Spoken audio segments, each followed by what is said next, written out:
श्रीराम समर्थ.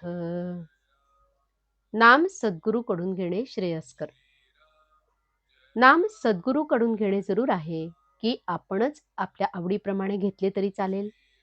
वास्तविक भगवंताचे नाम स्वतः सिद्ध आहे आणि परिपूर्ण आहे. त्याला दुसऱ्या कुठून पूर्णता प्राप्त करून घ्यायची असते असे नाही. म्हणून सद्गुरूकडून घेतलेले नाम आणि आपण स्वतःच्या पसंतीने घेतलेले नाम यात फरक करता येत नाही.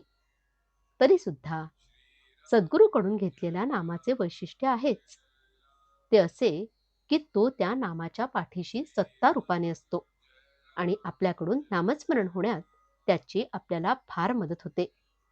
त्यामुळे आपल्या हातून होत असलेले नामस्मरण त्याच्या सत्तेनेच होत आहे ही जाणीव राहून मी नामस्मरण करतो अशा तऱ्हेचा अहंकार उत्पन्न व्हायला वावच राहत नाही. सद्गुरूच्या आज्ञेचे पालन करता करता साधकाला नामाची गोडी लागते आणि पोटभर नाम घेतल्याने त्याचा आत्मा तृप्त होतो. म्हणून सद्गुरूकडून नाम घेणे जरूर आहे. सद्गुरू भेट होईपर्यंत मात्र आपण आपल्याकडून नामस्मरण करीत राहणे आवश्यक आहे. कारण ते नामस्मरणच आपल्याला सद्गुरूंची भेट करवून देईल. तसे पाहता आधी संतांची भेट होणे कठीण आणि समजा भेट झाली तरी त्याच्यावर विश्वास बसणे त्याहून कठीण असते. म्हणून नामाचे साधन चालू ठेवावे. खडीसाखर ठेवली म्हणजे मुंगळ्यांना आमंत्रण करावे लागत नाही. ते आपोआप तिचा शोध काढीत येतात. तसे तुम्ही खडीसाखर बना म्हणजे संत तुमच्याकडे धावतच येतील. खडीसाखर बना म्हणजे संतांना आवडेल असे वर्तन करा. संतांना काय आवडते? भगवंताचे अनुसंधान आणि अखंड नामस्मरण. याशिवाय दुसरी कोणतीही गोष्ट त्यांना प्रिय नाही.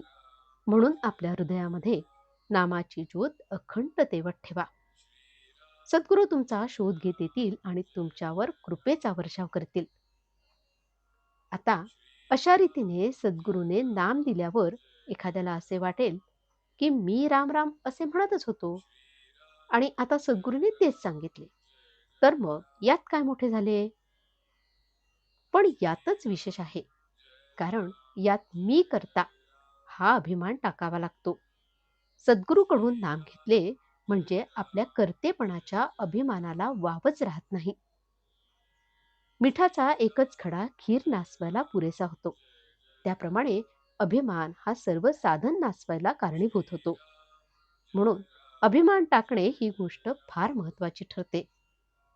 भगवंताचे नाम हे औषध समजावे. भगवंताची प्राप्ती हे त्याचे फळ. जरूर तेवढेच करणे म्हणजे सांगितलेले तेवढेच करणे, जास्त न करणे हे त्याचे अनुमाप समजावे. औषध मात्र थेंब थेंब आणि सतत पोटात गेले पाहिजे. आजचे बोधवचन साध्या शब्दांचा सुद्धा आधार मोठा असतो. मग भगवंताच्या नामाचा आधार केवढा मोठा असेल? जानकी जीवन स्मरण जय जय राम. श्रीराम समर्थ.